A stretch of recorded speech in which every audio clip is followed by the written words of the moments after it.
I see you're talking in your Kiwi accent today, Amy. Yes, I'm going to, part of my introduction for them is going to be you're going to hear me at home with my husband talking the way I talk, and you're going to go, what? But they'll like it. I know they will. Very good. Uh,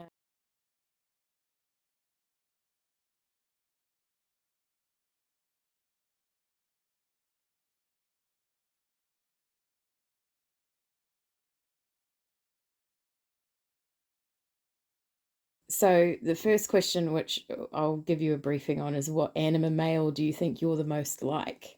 So do you want me to give you a quick brief on the characters or the types of fantasy animals they are? Because So this can't just be the lion, right? This has to well, be a centaur or something. um, I should actually be the one answering the question because I'm the one who knows. But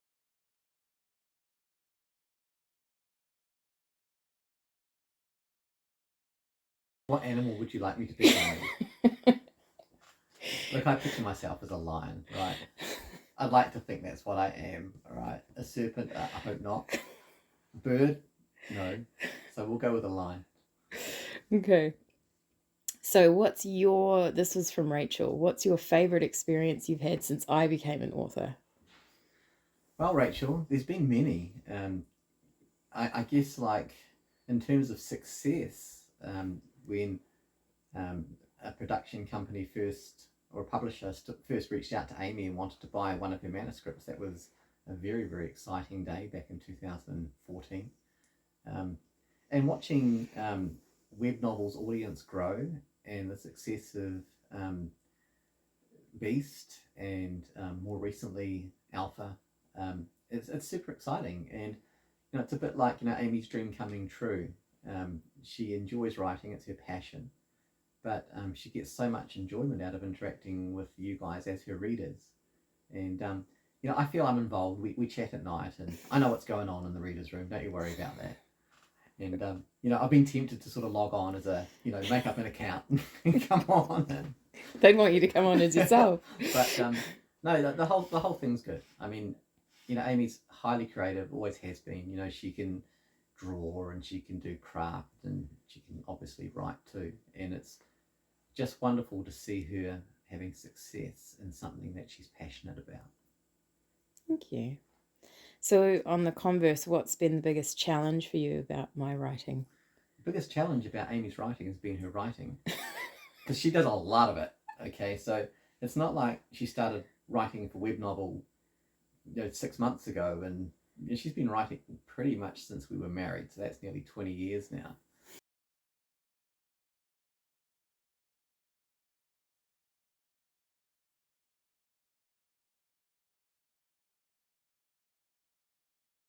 And it takes a lot of time, a lot of energy, and it's a lot of highs and a lot of lows, right? So what I mean by that is, when you're a writer, people will critique your work, um, who don't know you, people who you don't know, and sometimes critique it really harshly and unfairly. And of course, the highs are, people loving your work too. So there's ups and downs, but the amount of time that Amy's been spending writing, not so much lately, but earlier in the year when you had, like, was it 4 books going at once? Last year, yeah. It was just too much. So again, it's part of the learning curve. Doing serialization rather than novels is a new world for Amy, and she's learning how to balance her writing, her work, and her life. And I think we've got it going pretty good now. Definitely better than last year. Found a good spot, right? Yeah. So Sultan wants to know if you ever feel like you have to live up to these strong, sexy alphas that I write. Well, of course, I'd say that they're modelled on my behaviours, right?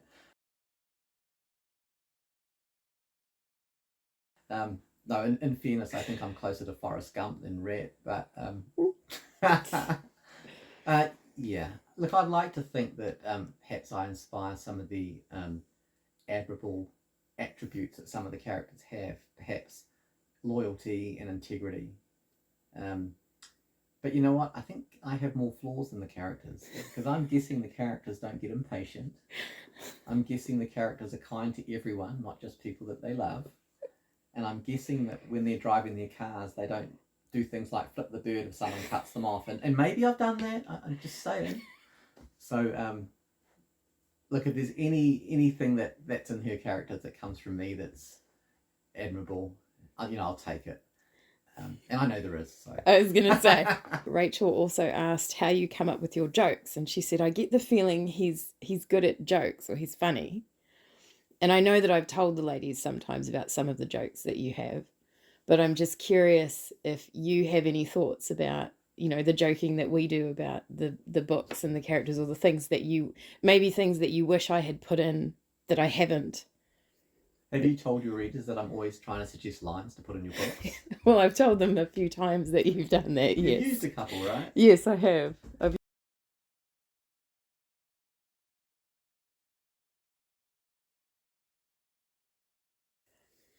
Well, how I come up with my jokes.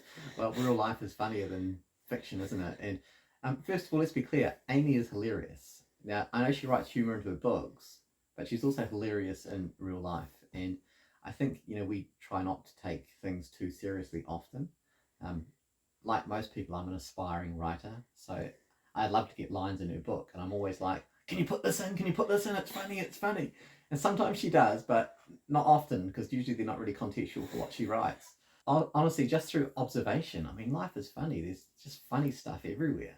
And I think being brave enough to sort of say what's on your mind, and it's, it's high risk, right? And high reward. When you make people laugh, it's fantastic. But when the room turns around and gives you that look to best you be quiet for a while, it's like, ooh. So that's the best I can do, Rachel. I guess it's just a inherent thing, right? I see things that are funny and I just can't keep my little mouth shut. I think that's the bottom line. But I come by it honestly in this family because there's competition to be the joker in the room, whatever room you're in. Plus you're Irish. Yeah, I guess being Irish. So I'm proper Irish too. I'm not American Irish like my great-grandfather was Irish. I'm actually an Irish citizen. I know my accent doesn't sound like that, but trust me. Liz asked me if you enjoy being, she said, a point of reference for my romantic research, but you're actually the point of reference for my romantic research. So Liz would like to know if you enjoy that. Do I enjoy being romantic with you, Amy? Yes, I absolutely do. Look, the good thing about being married to Amy, there's many good things, is you guys have seen in her writing that she's very passionate and very strong in the way that she shows, or her characters display love, right? And I'm the benefit of that, being married to her, because she loves, I'll say she loves hard, right? But I mean, she loves beautifully. I'm getting a funny look here, so maybe I'm not using the right words. No, But listen, it's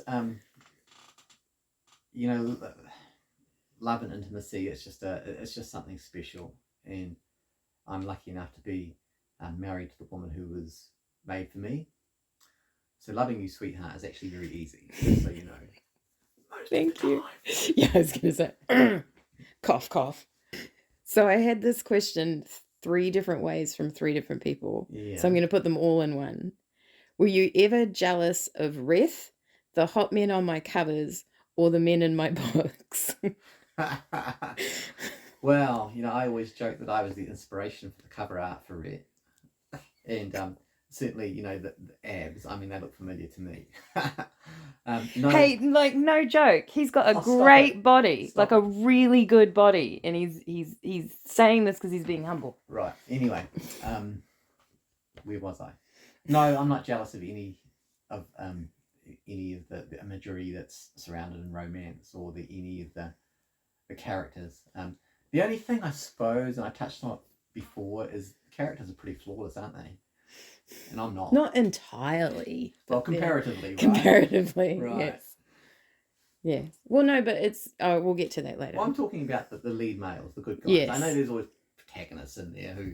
Antagonists. Yes. Sorry, who aren't so nice. But no, I'm not jealous. I think I can defy real life from fantasy romance. I'm okay with that.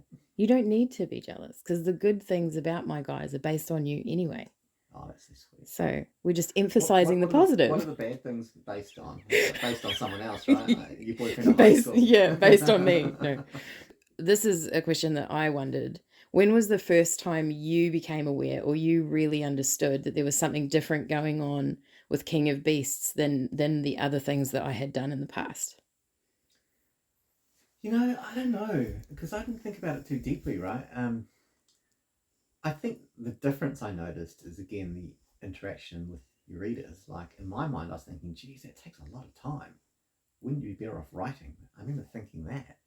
So I guess understanding the model and how it works um, is something, but no. You don't remember when that sort of hit you that something was, because I mean, it all happened last year, but I'm just curious if there was ever a point where you went, oh, this is different to what's happened Well, before. you know what? Okay, so I think when your phone is started pinging all the time, notifications for people asking questions about the characters and stuff like that, and I kind of that's when I noticed, and I'm maybe I got a little bit jealous of that. I suppose you're talking to your fans again. I mean, because I'm an aspiring rock star. Just so you know, when I was about 15, I thought I'd better learn to play the guitar to join a rock band, and now I'm in my 50s and I can play the guitar, but I think my rock band days have passed me by.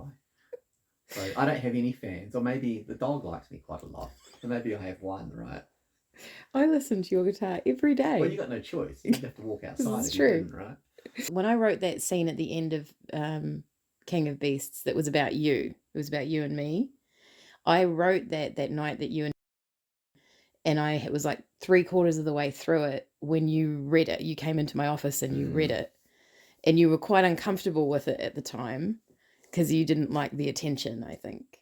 So I was just curious now, because remember we had a couple conversations about whether I would include that chapter or not. How do you feel about knowing that I've told them all that you're the inspiration for Reth and that our relationship is the inspiration I have for that stuff? Well, I suppose I should feel proud about that, right? And I kind of am. But going back to when I first read it, yeah, I think culturally, I think people from New Zealand are a little bit self-depreciating, and it was kind of a humbling experience. And I kind of didn't feel worthy, to be quite honest. I mean, it was very deep, and I was a little bit overcome. But you published it, right? So Yes. Here you go. Bit tough. You've read some of the comments and reviews and stuff that are on my book. I know that you're Alan is in the web novel app, but he doesn't comment. Is there anything that you want to say to the people the ladies who read my book? Well, first off, thank you for reading. Amy just absolutely loves you guys, and it's just a wonderful relationship between author and reader. It's something special. It's something that web novel do well. I don't know whether they did that by good luck or good management, but it just works. And I am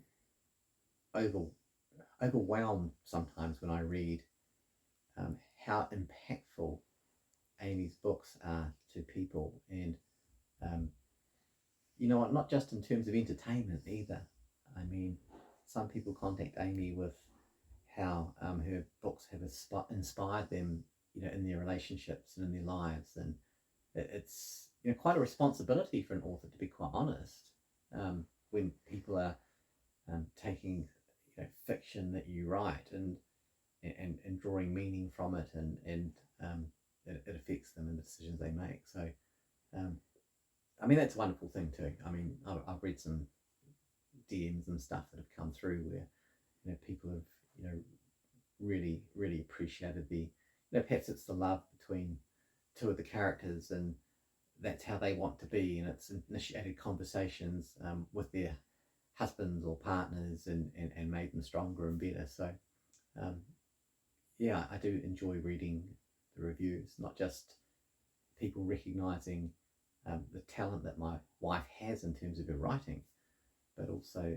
sometimes how it impacts them, for the better in terms of their life and life decisions. Yeah, it means a lot to me as well. So the bonus question. A bonus question. A bonus question. This is actually my question because I can't and I want to.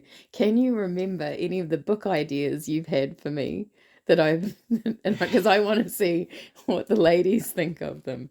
Can you remember any? Well, of course, like again, want to be author and stuff. So I'm always suggesting titles for books. So just recently we were talking about the title for your Dragon Slayer book, right? Demon Slayer. Demon Slayer, Dragon Slayer. Oh man.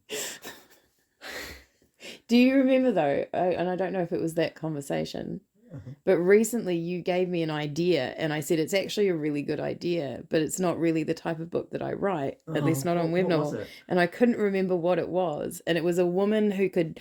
Was it the woman who as she, the more she was loved, the more beautiful she became, or the more love she gave, the more beautiful she became, or something right. like It was that? kind of a reverse Shallow Hell, the movie like from the 90s, Yeah, wasn't it? yeah. Showing my age there.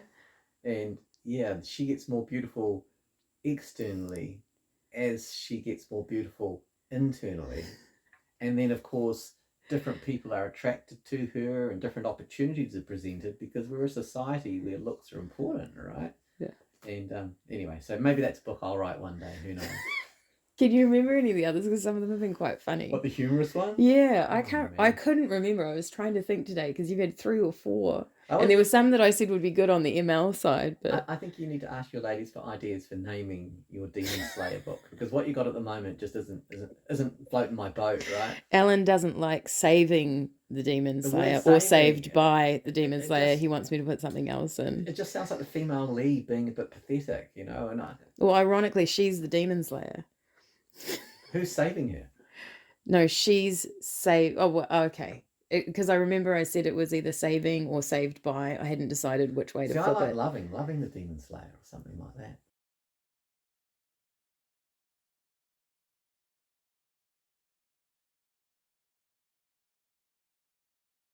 Maybe I'll have to check and make sure that there Slaying isn't one already. demons and hearts. Oh, now she's giving me that mocking look. No, I'm not. My eyes are closed. No Alright. mocking. Okay, I think that's all the questions. Did you have anything else you wanted to say? No, thank you for listening. I hope you can understand me. If you can't, we'll issue a full transcript, all right? How about that? Subtitles. All right, see you later.